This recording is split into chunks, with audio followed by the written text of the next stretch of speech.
The bullet missed Beatrice Everhart's head by 3 inches, but it was the laughter that followed that truly wounded her. She pressed herself against the rough wooden planks of Miller's General Store in Trinidad, Colorado, her heart hammering as another shot rang out from somewhere down Main Street. It was June of 1881, and the silver mines had brought every kind of desperado and fortune seeker to this dusty corner of the Colorado Territory. But none of them frightened her as much as the casual cruelty of the townspeople who saw her red hair and freckled skin as something freakish, something to mock. "Get inside, girl," Mrs. Miller hissed from the doorway, her plump face twisted in disgust. "You are drawing attention standing out here like a beacon. That hair of yours probably started the whole shootout, probably reminded some drunk cowboy of hellfire." Beatrice ducked into the store, her cheeks burning hotter than the afternoon sun beating down on Trinidad's dirt streets. At 22 years old, she had heard every cruel comment imaginable about her appearance. Her hair was the color of a new copper penny, and her pale skin was dusted with so many freckles that they seemed to merge together in places. Her father had loved her appearance, said she looked like an Irish princess, but he had been dead for 3 years now, taken by pneumonia during a brutal winter. "I need supplies, Mrs. Miller," Beatrice said quietly, pulling her worn bonnet lower over her face. "Flour, sugar, and salt if you have it." "Your credit is no good here anymore," Mrs. Miller snapped, moving behind the counter with surprising speed for such a heavy woman. "Your daddy's claim has not produced anything in years. Everyone knows you are living on scraps out there. I have money." Beatrice pulled out a small leather pouch and counted out coins slowly, each one representing hours of washing clothes for the saloon girls, mending torn shirts, and taking in any work she could find. The mining claim her father had left her was indeed worthless, but she refused to abandon it. It was all she had left of him.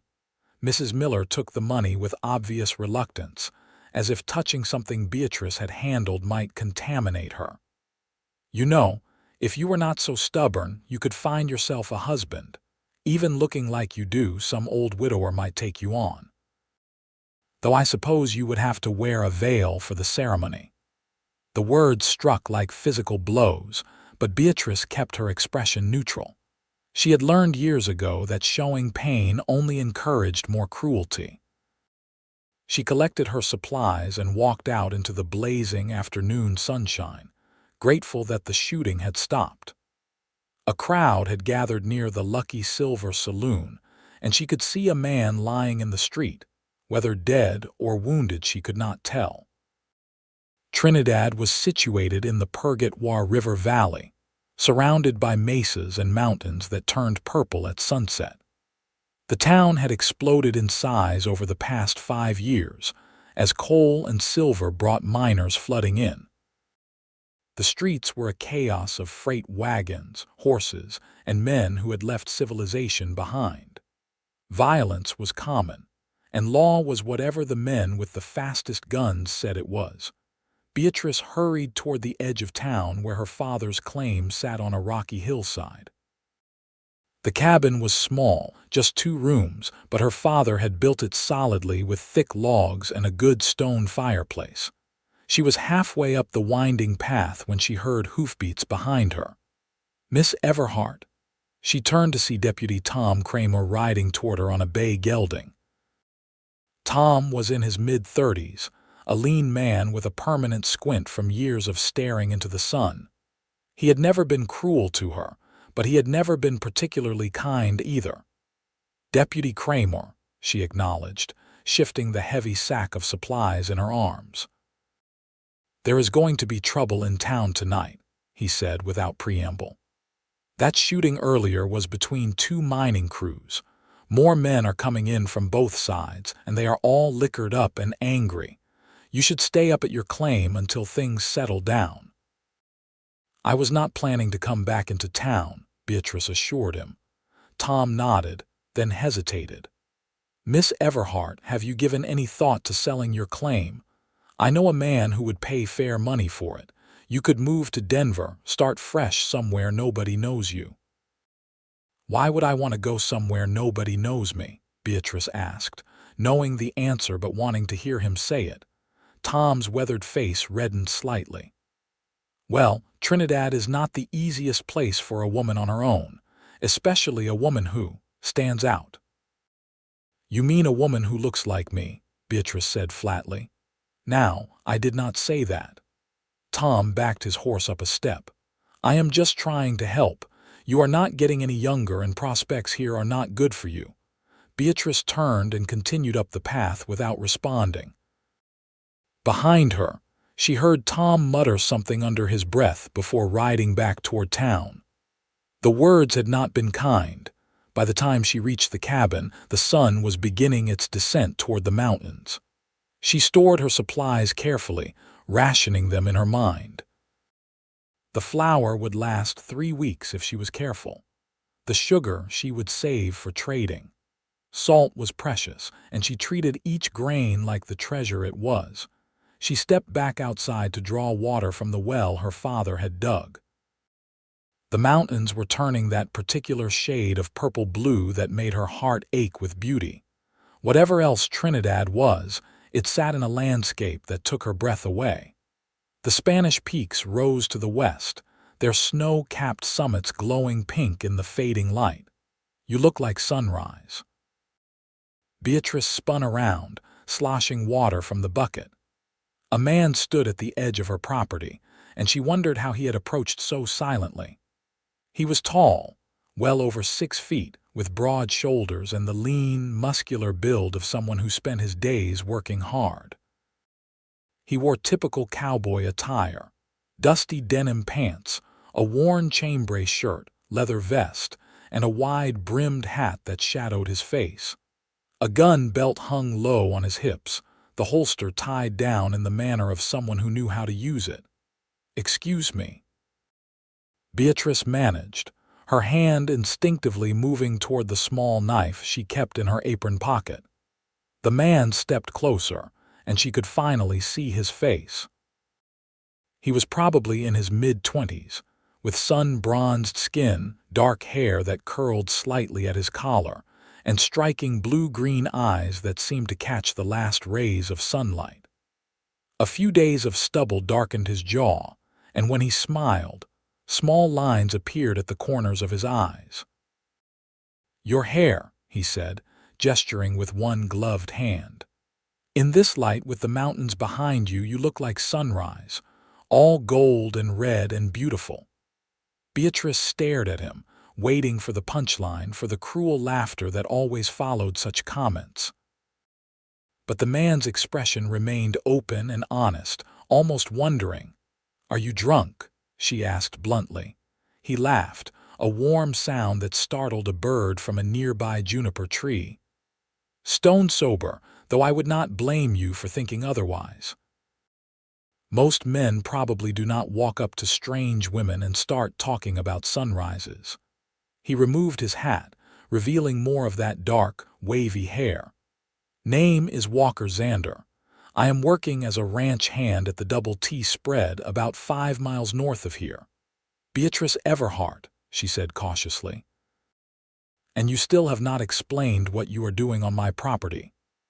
"I saw you in town earlier today," Walker said, turning his hat in his hands.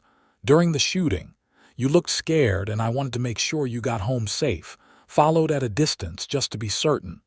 He paused. "And I heard what that woman in the store said to you, what she suggested about wearing a veil." Beatrice's spine stiffened. "So you came here out of pity, to tell me I am not as hideous as everyone thinks?" "No," Walker's voice was firm. "I came because I have been in Trinidad for 3 weeks, and in that time I have seen you exactly twice. Both times, I thought you were the most striking woman I had ever laid eyes on. Both times, I watched people treat you like you were something shameful.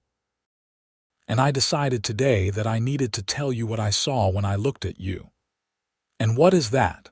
Beatrice challenged, her heart beating faster. Beauty, Walker said simply. Real beauty, not the boring kind that looks like every other pretty girl, the kind that catches the light and holds it. The kind a man could look at every day for the rest of his life and still find something new to admire.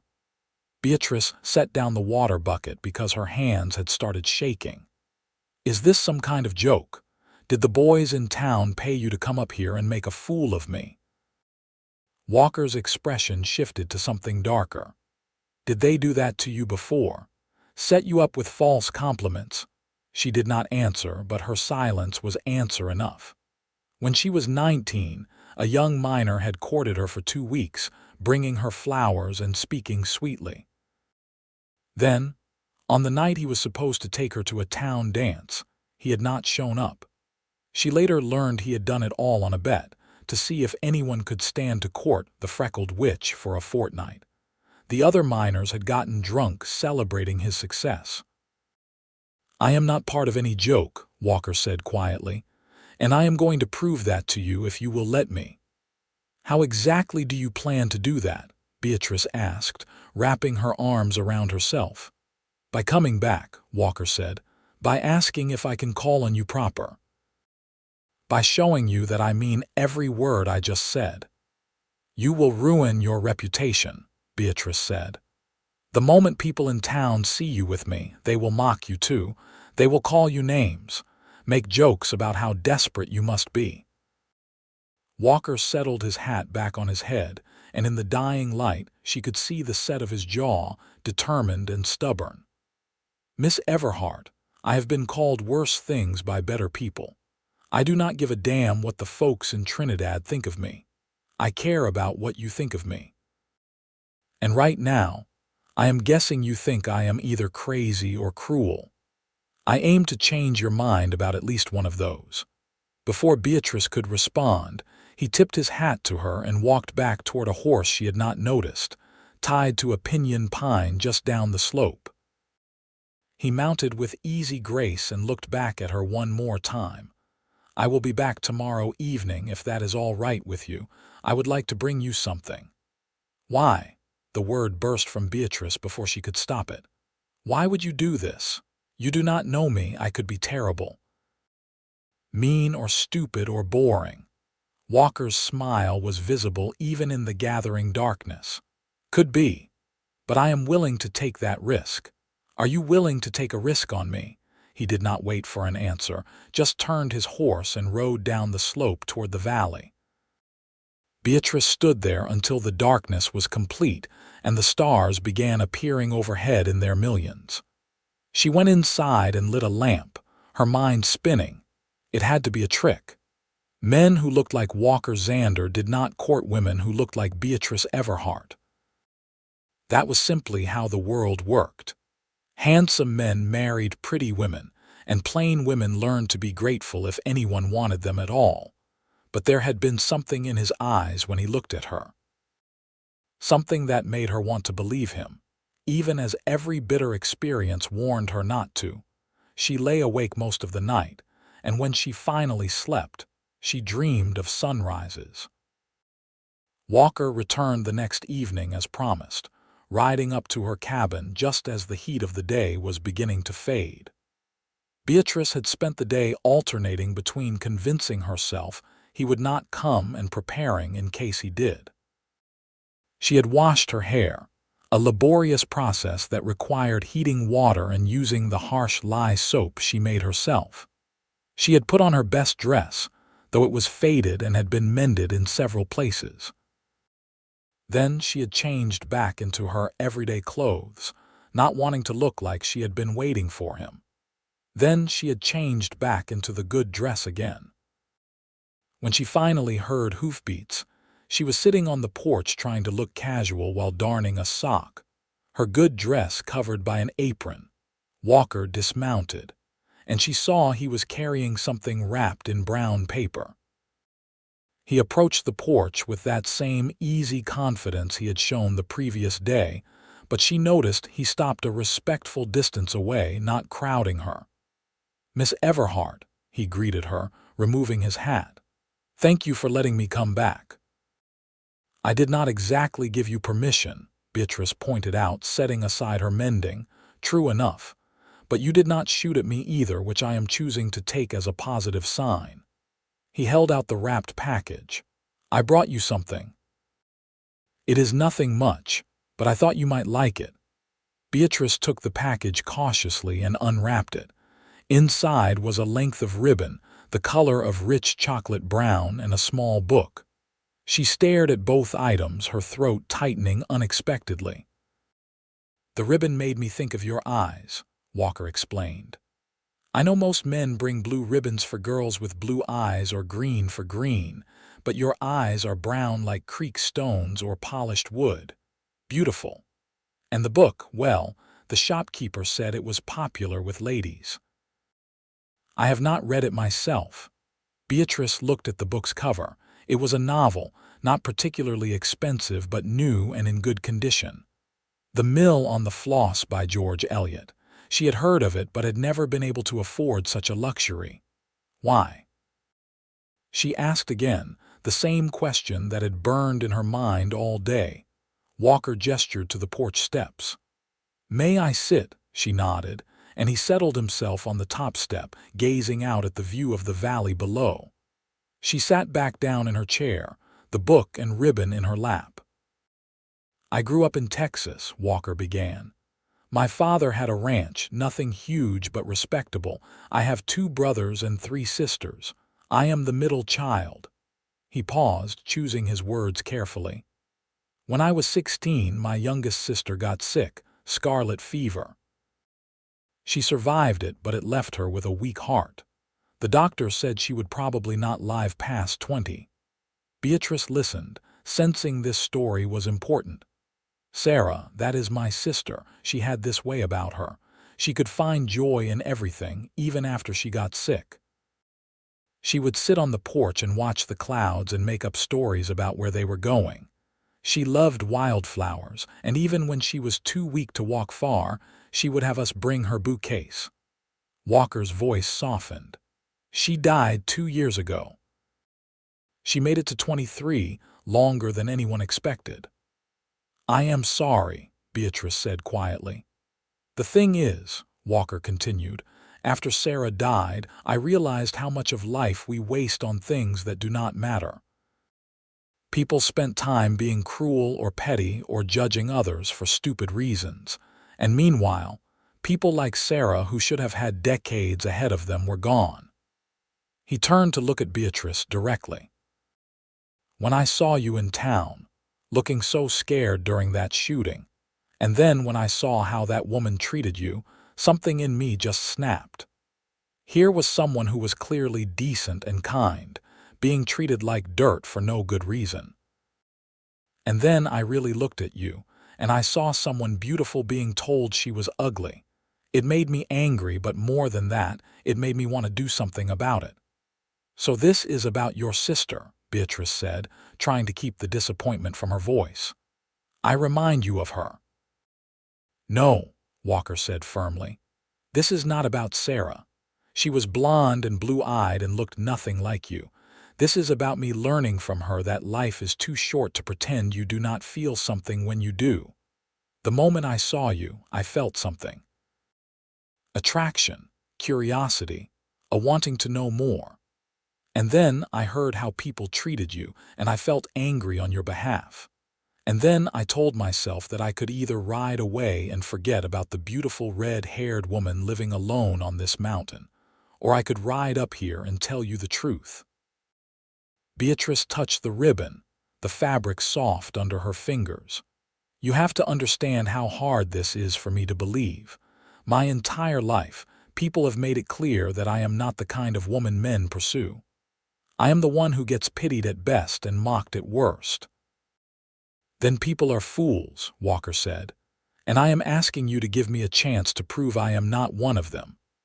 They sat in silence for a moment, the evening air cooling around them. A hawk circled overhead, riding the thermal currents rising from the valley. What do you want from me? Beatrice finally asked. Permission to court you proper, Walker said. To come visit you, to talk with you, to let you get to know me and me to get to know you. And if at the end of it, you decide I am not the man for you, I will respect that and leave you be. But if there is even a chance that you might feel something for me the way I am starting to feel something for you, then I want to explore that. People in town will make your life miserable, Beatrice warned. I can handle it. They will say terrible things about both of us. Let them talk. You will lose friends, maybe even your job. Walker stood up and walked over to her chair, kneeling down so they were eye to eye. Beatrice Everhart, I do not have many friends in Trinidad yet, and I can find another job if I need to. What I cannot do is walk away from you without trying. So I am asking you, please, will you let me court you? Beatrice looked into those blue-green eyes and saw nothing but sincerity. Every instinct told her to protect herself, to say no, to avoid the inevitable pain when this turned out to be a trick, or when he realized what a mistake he was making. But another part of her, the part that still dreamed and hoped despite everything, whispered that maybe, just maybe, this was real. Yes, she whispered. You can court me. Walker's smile was like the sun breaking through clouds. He did not try to touch her or kiss her, just stood up and settled his hat back on his head. Thank you. I will be back the day after tomorrow if that is all right. I work tomorrow from sunup to sundown, but I have the next evening free. That is fine, Beatrice said, her heart racing. After he left, she sat on the porch holding the ribbon and book until the stars came out. Then she went inside and carefully placed both items on the shelf where she kept her most precious possessions. Her mother's wedding ring, her father's pocket watch, and now a brown ribbon, and a novel from a cowboy who said she looked like sunrise. Over the next 2 weeks, Walker came to visit 4 more times. Each visit lasted longer than the last. They talked about everything: his childhood in Texas, her memories of her father, his work at the Double T Ranch, her struggles to keep the mining claim. He told her stories about breaking wild horses, and she told him about the book he had given her, which she was reading slowly to make it last. During his 4th visit, Walker brought tools and spent 2 hours fixing her sagging porch rail and the shutter that had been hanging loose for months. Beatrice made dinner, a simple meal of beans and cornbread, but Walker ate like it was a feast. Afterward, they sat on the newly repaired porch and watched the sunset paint the mountains in shades of orange and pink. I need to tell you something, Walker said, his voice serious. There has been talk in town. Beatrice felt her stomach drop. About us. Yes, some of the men at the ranch have been giving me grief about courting you, nothing I cannot handle, mostly jokes. But yesterday I heard something more concerning. Mrs. Miller has been telling people that you are trying to trap me into marriage, that you are using some kind of witch magic because of your red hair. Witch magic, Beatrice repeated bitterly. Of course, that is a new variation on the usual insults. Walker reached over and took her hand, the first time he had touched her beyond a handshake. His hand was calloused and warm, completely engulfing hers. I do not believe a word of it, and I told the men at the ranch exactly what I thought of anyone spreading such nonsense. But I wanted you to know what people are saying. If you want me to stop coming to protect your reputation, I will understand. Beatrice looked down at their joined hands. His thumb was rubbing small circles on her wrist, a gentle, unconscious gesture that made her skin tingle. If you stop coming, it will not protect my reputation. People already think the worst of me, but it will break my heart. The words came out before she could stop them, honest and raw. Walker's hand tightened on hers. Then I will keep coming, he said. Every chance I get. And anyone who has a problem with it can take it up with me. That night before he left, Walker kissed her hand in a gesture so old-fashioned and courtly that it made her want to cry. She stood on her porch and watched him ride away into the darkness, and she realized with equal parts joy and terror that she was falling in love with him. The next time Walker came to visit, 3 days later, he was sporting a bruised jaw and split lip. Beatrice gasped when she saw him. "What happened?" "Got into a disagreement with one of the ranch hands," Walker said, touching his jaw gingerly. "He said something crude about you and I took exception to it. We settled it with fists outside the bunkhouse." "Oh, Walker." Beatrice pulled him inside the cabin and made him sit at her small table while she pumped water and found a clean cloth. She dabbed carefully at his split lip, her touch gentle. "You cannot go around fighting every person who says something mean about me. You will be in constant fights." "Probably," Walker agreed, wincing as she touched a particularly tender spot. "But I cannot just let men talk about you like that." "What did he say?" Beatrice asked, then immediately shook her head. "No, do not tell me. I do not want to know." They were standing very close, and Beatrice was intensely aware of Walker's size, his warmth, the way his eyes tracked her every movement. Her hand was on his shoulder for balance, and she could feel the solid muscle beneath his shirt. "Beatrice," Walker said softly, "can I tell you something?" "You can tell me anything. I am falling in love with you." The cloth slipped from her fingers and landed on the table with a soft plop. Beatrice stared at him, her mind blank with shock. "I know it has only been a few weeks," Walker continued, "and I know that is probably too fast. But every time I leave here, all I think about is when I can come back. Every time I see you, you are more beautiful, more interesting, more perfect than the time before. The way you talk about books, the way you notice small things like birds and wildflowers, the way you have survived alone up here with such grace and dignity. I am falling in love with all of it, with all of you. Walker, Beatrice could not find words. Her eyes were filling with tears, and she tried to blink them back, but they spilled over anyway. "Please do not cry," Walker said, standing up and pulling her into his arms. "I did not mean to make you cry." "You are making me cry because I cannot believe this is happening," Beatrice sobbed into his shirt. "I cannot believe someone like you could love someone like me." Walker pulled back just enough to frame her face with his hands, his thumbs wiping away her tears. "Someone like me. Beatrice, I am a cowboy who owns nothing but a horse and a gun. You own land, a home. You are educated and kind and strong. If anything, you should be questioning why you would give me the time of day."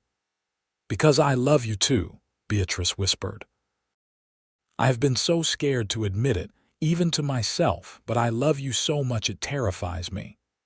Walker kissed her then, soft and careful, mindful of his split lip but unable to resist any longer. Beatrice kissed him back, her arms wrapping around his neck, her body pressed against his. It was her first real kiss, and it felt like every romantic novel she had ever read had been telling the truth after all. There was warmth and want, and a sense of rightness that made her bones feel like they were melting. When they finally broke apart, both breathing hard, Walker rested his forehead against hers. "Marry me." "What?" Beatrice laughed, a sound of pure joy and disbelief mixed together. "Marry me," Walker repeated. "I know it is fast, but I am certain. I have never been more certain of anything in my life. Marry me, Beatrice Everhart. Let me spend the rest of my life proving to you how beautiful you are, how much you are loved." "Yes," Beatrice said, fresh tears streaming down her face. "Yes, yes, 1,000 times yes." They kissed again, longer this time, and when they finally broke apart, they were both grinning like fools. Walker spun her around the small cabin and she laughed, truly laughed, for the first time in longer than she could remember. But reality intruded soon enough. They sat at her small table, holding hands across the rough wood, and talked about practical matters. "We will need to get married by a preacher," Walker said. "I want to do this proper. with you in a dress and me in my best clothes and witnesses who can testify that it is legal and binding. The preacher in Trinidad will not want to perform the ceremony, Beatrice said. Reverend Michaels barely acknowledges me when we pass on the street. Then we will find another preacher. There is a circuit rider who comes through the valley.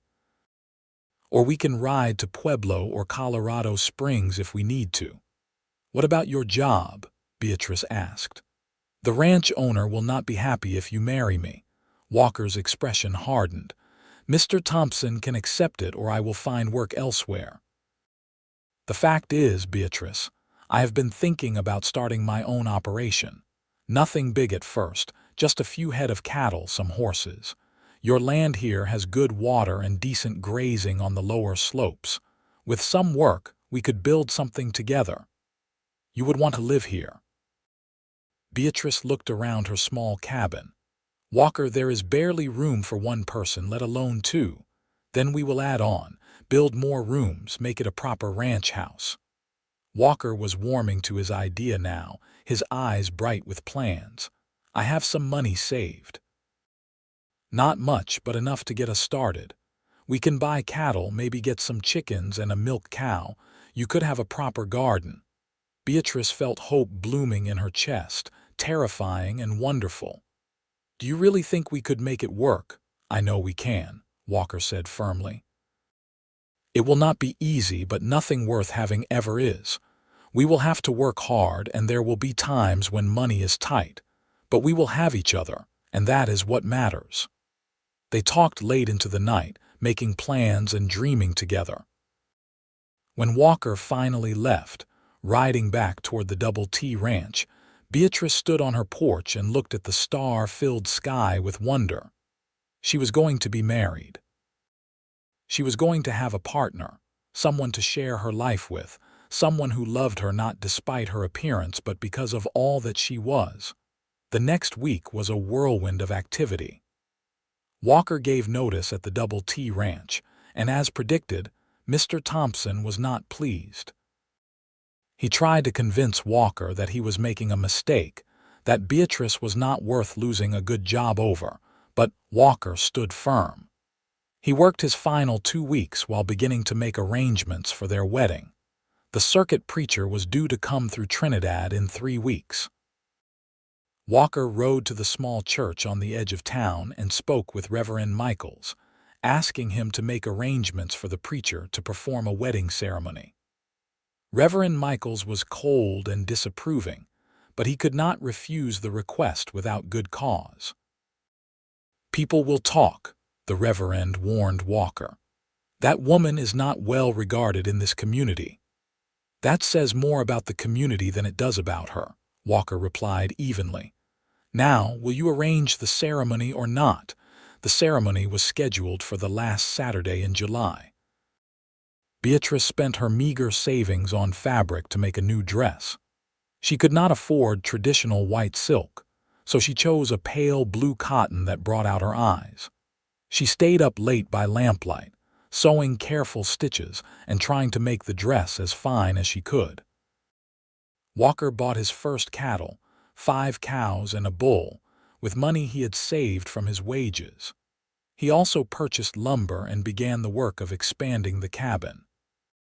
Every day after he finished his work at the ranch, he rode up to Beatrice's claim and worked on the addition until darkness made it impossible to continue. They were radiantly happy despite the hard work and long days. Beatrice cooked meals for both of them, and they ate together while discussing their plans. Walker was teaching her about cattle management and horses. Beatrice was teaching Walker to read better. He had basic skills but had never had much formal schooling. The night before the wedding, Walker did not visit. It was traditional for the bride and groom not to see each other the day before the ceremony, and despite everything, they both wanted to honor some traditions. Beatrice spent the evening alone, alternating between excitement and terror. What if Walker changed his mind? What if he realized at the last moment that he was making a terrible mistake? The morning of the wedding dawned clear and hot. the July sun blazing down on Trinidad with merciless intensity. Beatrice dressed carefully in her new blue dress, pinning her red hair up as neatly as she could manage. She had no veil, no jewelry except her mother's simple wedding band, which she wore on a chain around her neck, until Walker would place his own ring on her finger. She rode into town on her father's old mule, her stomach churning with nerves. The church was a small wooden building at the edge of town, painted white but already showing signs of wear from the harsh Colorado weather. As she approached, she saw Walker waiting outside and her breath caught in her throat. He was wearing a new black suit, clearly purchased for the occasion. His dark hair was slicked back and his jaw was freshly shaved. He looked impossibly handsome, and when he saw her riding toward him, his face lit up with such joy that her fears evaporated. "You look beautiful," Walker said as he helped her down from the mule. "Like an angel." "You look very handsome yourself," Beatrice replied, smoothing down her skirt nervously. "Is the preacher here?" "Inside, waiting for us." Walker took her hand. "Are you ready?" "Yes," Beatrice said and meant it with her whole heart. They walked into the church together and stopped short. The church was not empty. Beatrice had assumed it would just be the two of them, the preacher and perhaps Reverend Michaels as a witness. Instead, at least a dozen people sat in the pews. Walker's hand tightened on hers. "I did not know anyone else was coming." But as Beatrice looked closer, she realized with a sinking feeling that these were not well-wishers. Mrs. Miller sat in the front row, her face set in hard lines of disapproval. Deputy Cramer was there, and several ranch hands from the Double T. Other townspeople she recognized but did not know by name. They had come to witness the spectacle, to see the freckled witch marry the foolish cowboy. "We can leave," Walker whispered. "We can find another preacher another place." "No," Beatrice said, lifting her chin. "We are here, and we are getting married.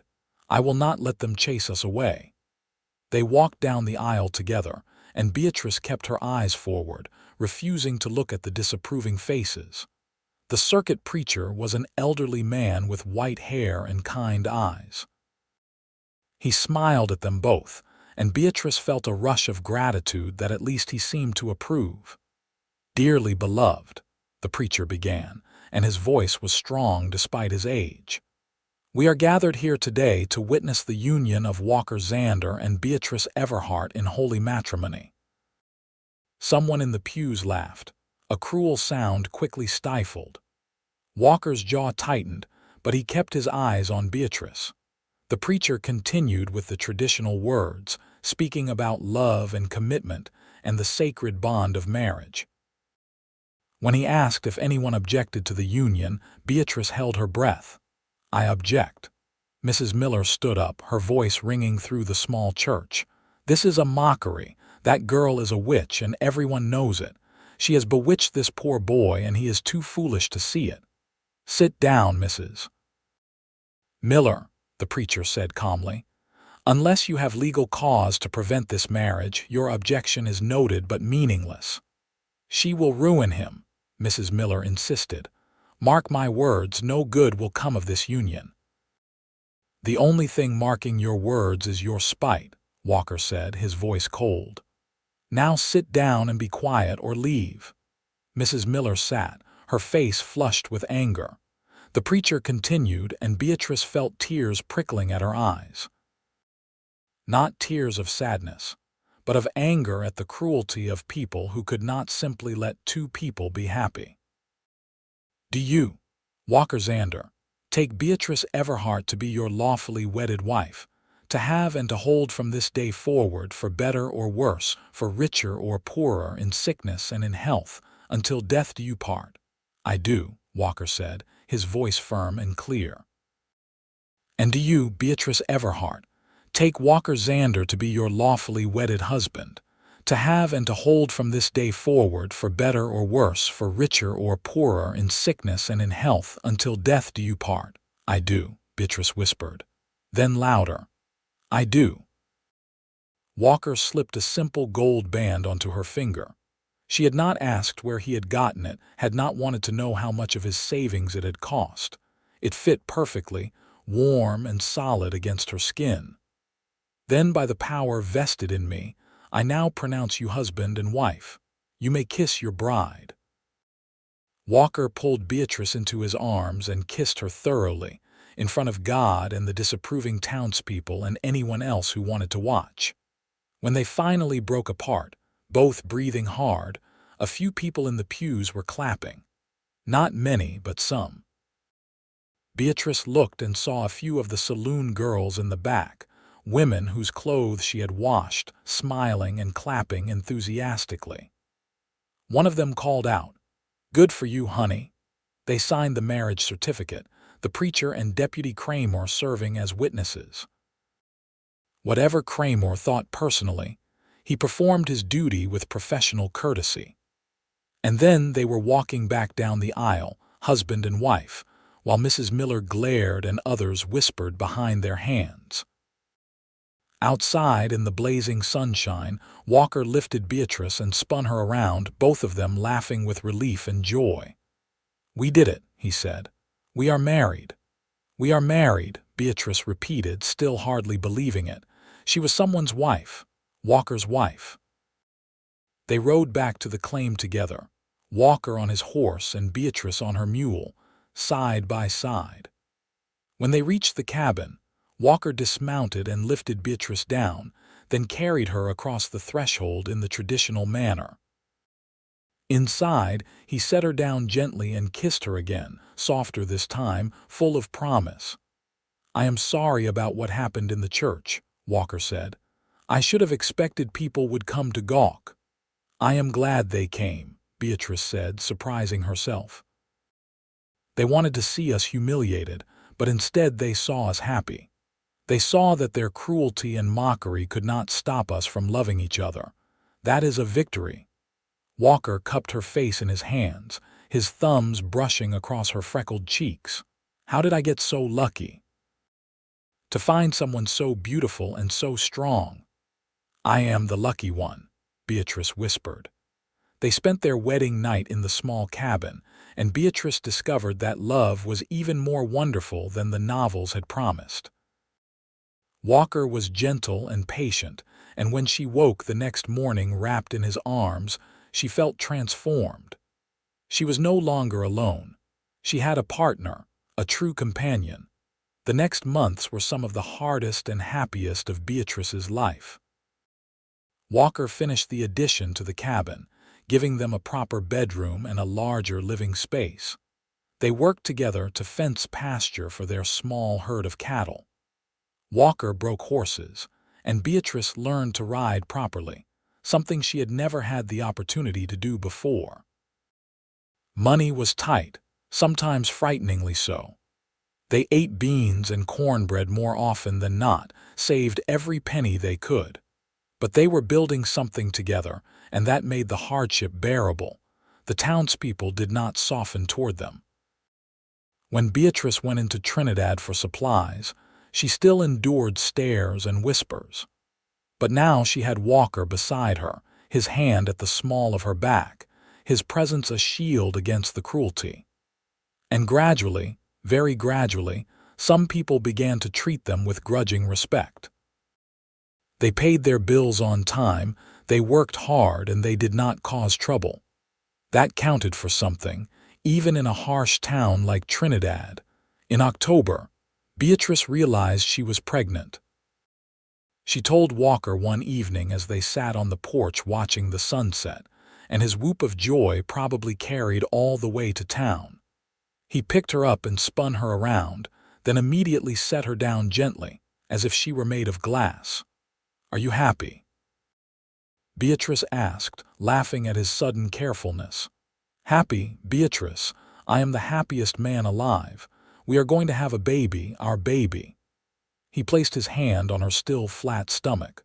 "A child with your beautiful red hair and your strength." "Or your dark hair and your kindness," Beatrice countered. "Or some combination of both," Walker said, pulling her into his arms. Either way, the most loved child in Colorado territory. The pregnancy was difficult at times. Beatrice was sick in the mornings, and the hard physical work of ranch life became more challenging as her belly grew. But Walker was endlessly patient and helpful, taking over the heaviest chores and making sure she rested when she needed to. In early spring, as the snow was melting from the high peaks and the first wildflowers were beginning to bloom, Beatrice went into labor. Walker rode into Trinidad to fetch the midwife, a weathered woman named Mrs. Hernandez, who had delivered half the babies in the county. She examined Beatrice and pronounced her healthy and strong. The labor lasted through the night and into the next morning. Walker stayed by Beatrice's side the entire time, holding her hand, wiping her face with cool cloths, murmuring encouragements. When their son finally arrived, red-faced and squalling with healthy lungs, Walker wept openly. "A boy," he said, cradling the tiny infant with surprising gentleness for such large hands. "Beatrice, we have a son." They named him William after Beatrice's father. He had a wispy covering of hair that looked like it might be red, and eyes that were the same blue-green as Walker's. Beatrice held him and felt her heart expand in ways she had not known possible. This was her child, hers and Walker's, proof of their love, Mrs. Hernandez stayed for 3 days to help Beatrice recover and to teach her the basics of caring for a newborn. On the 3rd day, as she was preparing to leave, the older woman looked at Beatrice with something like respect. "You are stronger than you look," she said. "And that boy of yours, he is a good man. You chose well." "Thank you," Beatrice said, surprised by the compliment. After Mrs. Hernandez left, life settled into a new rhythm. Beatrice cared for William while managing the household chores. Walker worked from before dawn until after dark, caring for their growing herd and taking on odd jobs in town to bring in extra money. They were exhausted most of the time, but deeply content. William was a happy baby, quick to smile and fascinated by everything around him. As he grew, it became clear he had inherited Beatrice's red hair and Walker's easy disposition. The first time Walker took him into town, bundled in blankets, several women cooed over him. Mrs. Miller made a comment about the baby's red hair marking him as cursed, but another woman, a young mother Beatrice did not know well, spoke up. "I think his hair is beautiful, like copper pennies. You are just jealous, Mrs. Miller, because your own children are all grown and you have forgotten what a blessing a baby is." Walker told Beatrice about the exchange that evening, and she hugged him tightly, grateful that perhaps, slowly, attitudes were beginning to shift. When William was 6 months old, Walker came home one day with news. "I have been talking to some of the other ranchers. There is a need for someone to handle horse training and breaking. Several of them have asked if I would be willing to take on their animals. The pay would be good, better than odd jobs. But it is dangerous work," Beatrice said, her stomach clenching with fear. She had seen what happened when horses threw riders, the broken bones, and worse. "It is what I am good at," Walker said gently, "and we need the money. Our herd is growing, but it will be years before we can start selling cattle for any real profit. This would give us a steady income." Beatrice knew he was right, but that did not make it any easier to watch him work with half-wild horses, to see him thrown and kicked and battered. But Walker had a gift for understanding horses, a patience and intuition that made him successful. Within a year, he had built a reputation as the best horse trainer in the valley. Ranchers came from as far as 50 miles away to have Walker work with their animals. The money allowed them to expand their operation. They bought more cattle, built a proper barn, hired a ranch hand to help with the daily work. Beatrice started a vegetable garden that thrived in the Colorado sunshine, and she sold eggs and vegetables in town for extra income. William grew into an energetic toddler with his mother's curiosity and his father's fearlessness. He followed Walker around the ranch whenever possible, his small legs trying to match his father's long stride. Walker was endlessly patient with him, teaching him about animals and the land, letting him help with small tasks. On William's second birthday, they had a small party at the ranch. Mrs. Hernandez came, along with a few of the other ranchers and their families. It was not a large gathering, but it felt significant. They were becoming part of the community, building relationships that transcended the old prejudices. That evening, after William was asleep and their guests had left, Beatrice and Walker sat on the porch as they so often did, watching the sun set over the mountains. "You remember the first time I came here?" Walker asked, his arm around Beatrice's shoulders. "You told me I looked like sunrise," Beatrice said, leaning into his warmth. "I thought you were insane." "I was insane, crazy in love at first sight." Walker kissed the top of her head. "Best decision I ever made coming up here that day." "It was brave," Beatrice said. "Walking up to a strange woman and telling her she was beautiful when everyone else called her ugly. It was not brave. It was just honest." Walker turned her to face him. "You are beautiful, Beatrice. You have always been beautiful. I am just glad I was the one who got to convince you of that." They kissed as the last rays of sunlight painted the sky in shades of gold and crimson, and Beatrice thought about how much her life had changed. 3 years ago, she had been alone and mocked, convinced she would spend her entire life as an outcast. Now she had a husband who loved her fiercely, a beautiful son and a thriving ranch. She had respect, if not universal acceptance, and most importantly, she had learned to see herself through Walker's eyes. As someone worthy of love, time continued its steady march forward. William was joined by a sister, Margaret, when he was 3 years old. She had Walker's dark hair and Beatrice's brown eyes, and she was as fierce and determined as her mother. 2 years after Margaret came another son, James, who had red hair and a quiet, thoughtful disposition. The ranch prospered. Walker's reputation continued to grow, and their cattle herd expanded year by year. They added more rooms to the house, built a bunkhouse for the ranch hands they now employed regularly, and put up proper fencing around their entire property. The town of Trinidad changed too. The wild violence of the early mining days gave way to more stability as law enforcement strengthened and families settled in. A proper school opened, and Beatrice insisted all their children attend, even though it meant dealing with some of the same prejudices she had faced. But William, Margaret, and James had something she had not: confidence born from being raised in a loving home where they were told daily that they were valued and beautiful. When children teased William about his red hair, he simply shrugged and said his father told him it looked like a sunset. When someone made a cruel comment about Margaret's freckles, she informed them matter-of-factly that freckles were marks of beauty, and they were just jealous. Beatrice marveled at their resilience, at how different their childhoods were from her own. Mrs. Miller died when William was 7 years old, and Beatrice felt guilty that her main emotion was relief.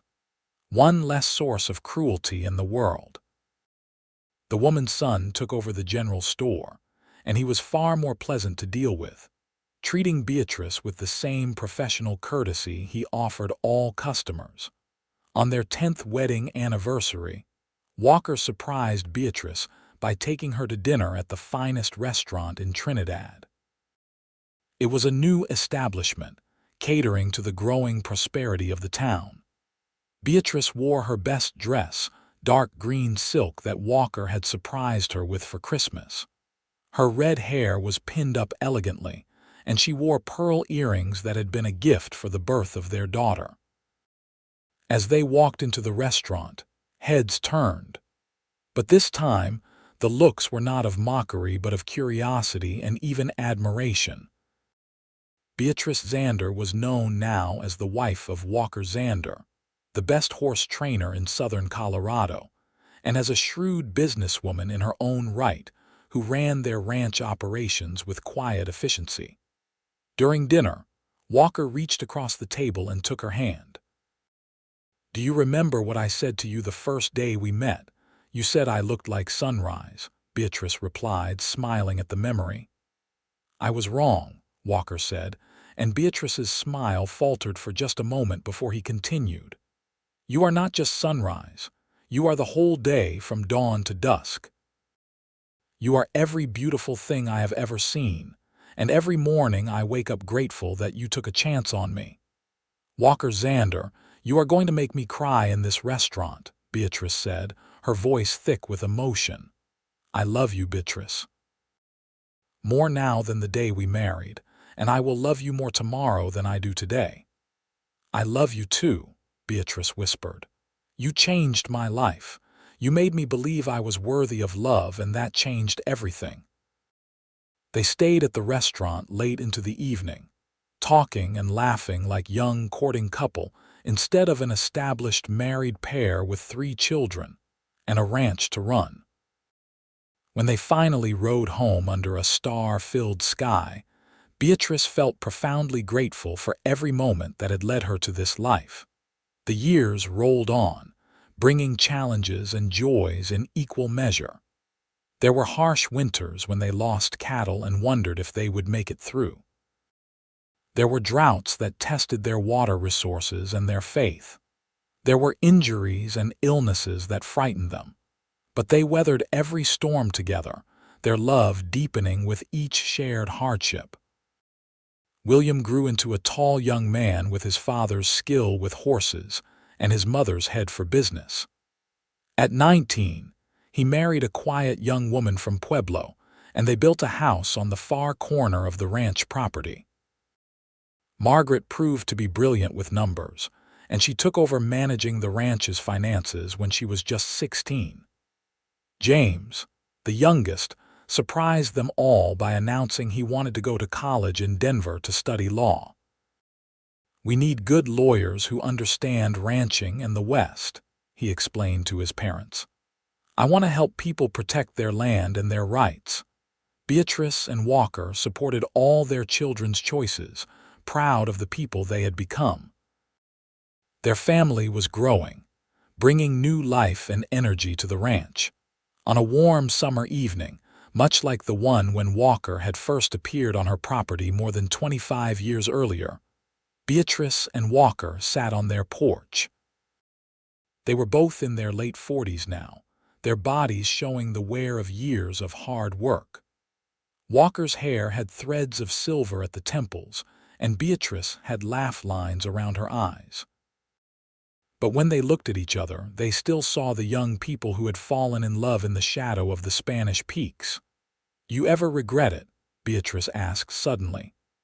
"Marrying me, tying yourself to someone the whole town mocked." Walker turned to her with surprise. "Beatrice, how could you even ask that? You are the best thing that ever happened to me. You gave me a family, a home, a purpose. You made me a better man. I just wonder sometimes if your life would have been easier if you had chosen differently. If you had married someone pretty and accepted, someone who did not come with so much baggage." Walker stood up and pulled Beatrice to her feet, wrapping his arms around her. "Listen to me and listen good, because I want you to never doubt this again. You are not baggage. You never were. Those people who mocked you were small-minded fools who could not see beauty when it was right in front of them. I saw you, really saw you from that first day. And every day since has confirmed what I knew then. You are extraordinary. You are strong and smart and beautiful, and I thank God every day that I was brave enough to walk up that path and tell you so." Beatrice buried her face in his chest, breathing in the familiar scent of him, leather and hay and the soap she made for the family. "I love you so much. Sometimes I feel like my heart cannot possibly hold it all." "Then we will just have to keep expanding it," Walker said, and she could hear the smile in his voice. We have grandchildren to spoil now, after all.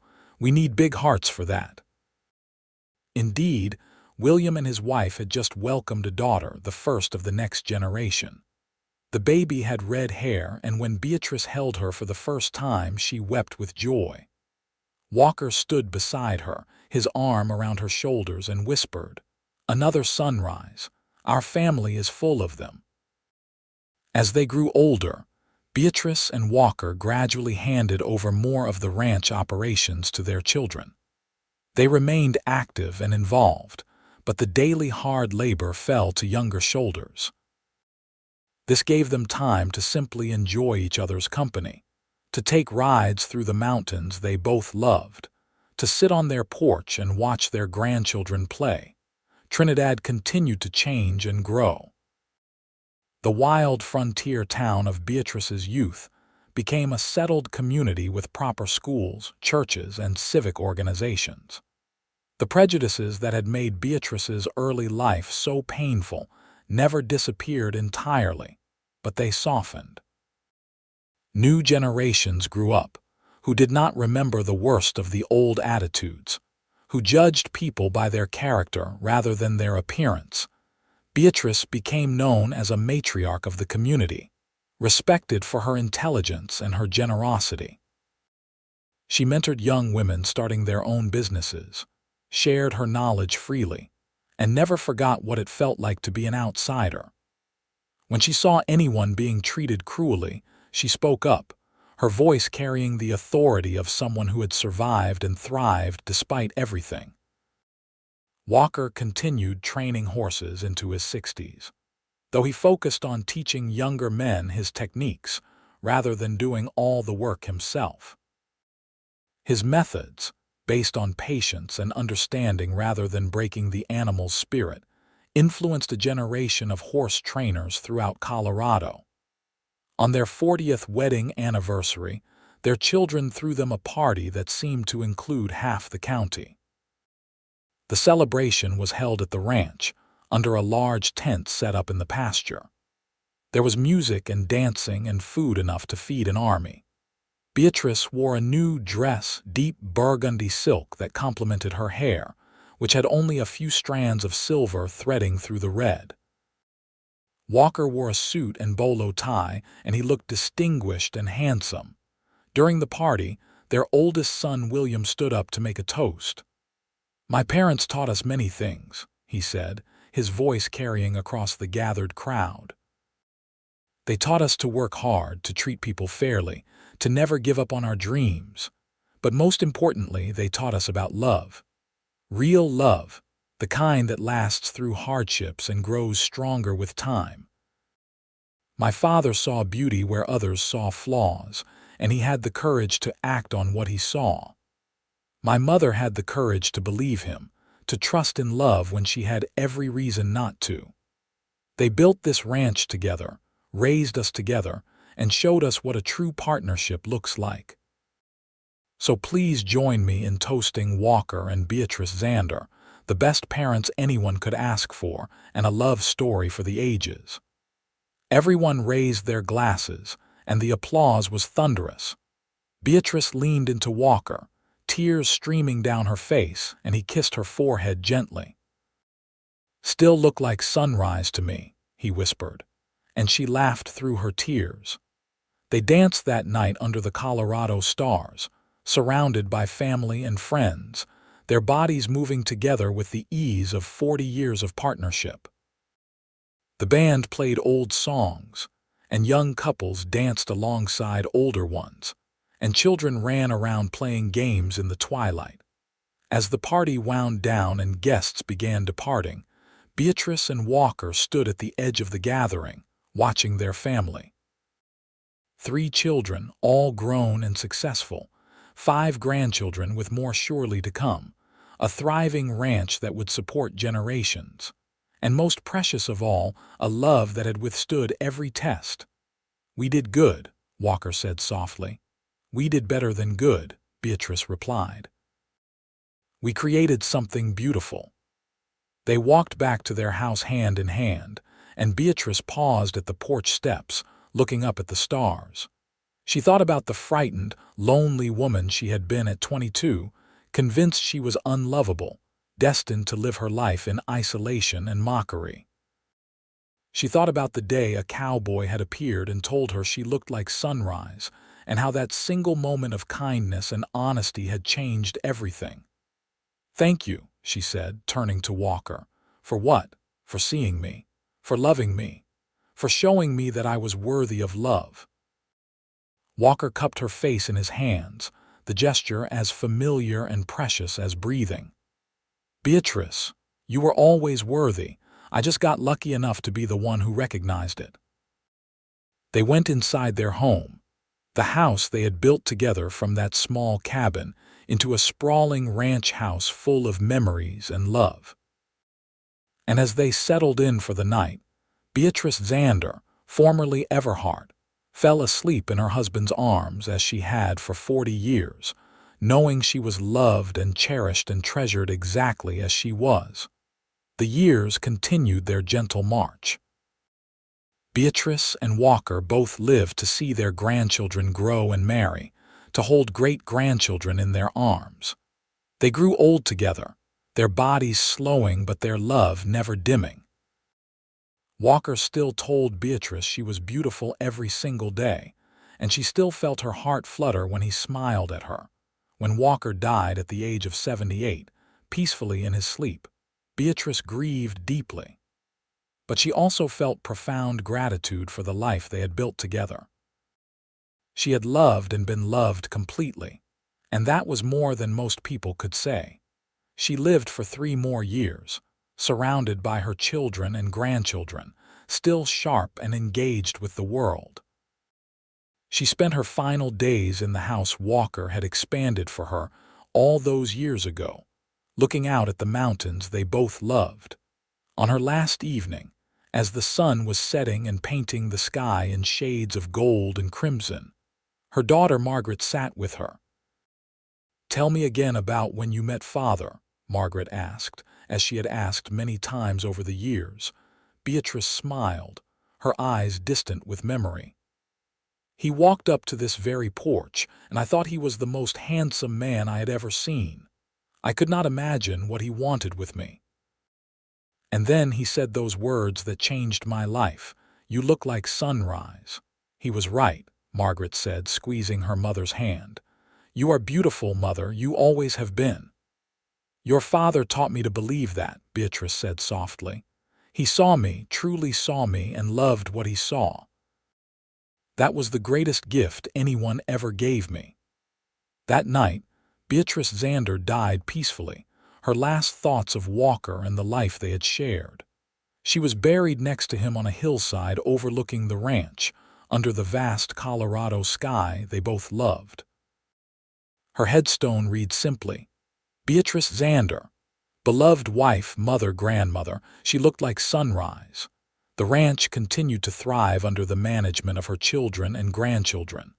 The Xander name became synonymous with quality horses and cattle, with fair dealing and hard work. But more than that, it became synonymous with the love story that had started it all. A cowboy who saw beauty where others saw flaws, and a woman brave enough to believe him. Years later, a young girl with red hair and freckles came to the ranch with her parents, buyers interested in purchasing horses.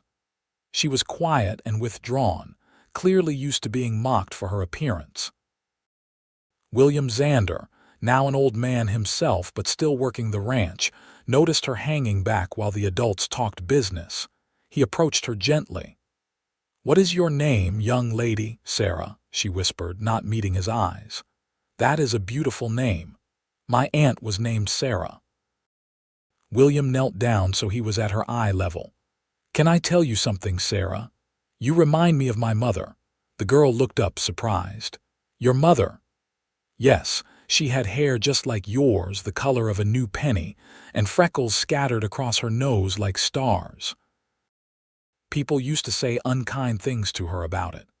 "People say unkind things to me too," Sarah admitted, her voice small. "I am sure they do. But let me tell you what my father told my mother the first day they met. He said she looked like sunrise, all gold and red and beautiful. And he was right. My mother was the most beautiful woman I ever knew, not in spite of her red hair and freckles, but because of them. They made her unique, special, someone who stood out. Really? Sarah asked, a spark of hope in her eyes. Really, William confirmed. And I bet if you look around, you will find someone who sees you the same way. Someone who recognizes how special you are. And in the meantime, I want you to remember something. You are beautiful exactly as you are. Do not let anyone tell you different. The girl smiled, small but genuine, and William saw a glimpse of his mother in that smile. He told her stories about Beatrice and Walker for the rest of the visit, about their love and their ranch and the family they had built. And when Sarah left with her parents that day, she walked a little taller, her head held a little higher. The story of Walker and Beatrice Xander became part of the family lore, passed down through generations. It was told at weddings and anniversaries, shared with children and grandchildren as an example of what true love looked like. It was a story about seeing beyond surface appearances to the beauty beneath, about having the courage to love openly and completely, about building something lasting through hard work and devotion. The ranch still stands today, still run by Xander descendants, still bearing the mark of that first brave cowboy and the woman he loved. And if you visit on the right evening when the sun is setting and painting the mountains gold and red, you can almost imagine you see them. Walker and Beatrice, sitting on their porch, holding hands, watching their sunrise together. Their love story proved that beauty is not about conforming to narrow standards or meeting society's expectations. It is about being seen and appreciated for who you truly are. It is about finding someone who looks at you and sees not flaws to be fixed, but wonders to be cherished. It is about building a life together, day by day, through challenges and triumphs, never losing sight of what brought you together in the first place. Walker Xander saw Beatrice Everhart and told her she looked like sunrise, and in doing so, he gave her the greatest gift possible, the gift of being truly seen. And Beatrice, in accepting his love and building a life with him, gave him the gift of her trust and her heart. Together, they created something beautiful and lasting, a legacy that extended far beyond land or cattle or buildings. They created a legacy of love, and that is the most valuable thing anyone can leave behind. In the end, their story was simple. A cowboy loved a woman with red hair and freckles, loved her fiercely and completely, and she loved him back with equal intensity. They built a life together in the wild beauty of Colorado, raised children and grandchildren, worked hard and loved harder, and when their time came, they left behind a family and a ranch and a story that would be told for generations. And somewhere in whatever comes after this life, Walker and Beatrice are together still, watching sunrises and sunsets, their hands clasped, their love eternal. Because some things, some loves, are too powerful to be contained by a single lifetime. They ripple outward, touching lives across generations, reminding people that real beauty comes from within, that love sees what others miss, and that sometimes, all it takes to change a life is the courage to speak a simple truth. You look like sunrise.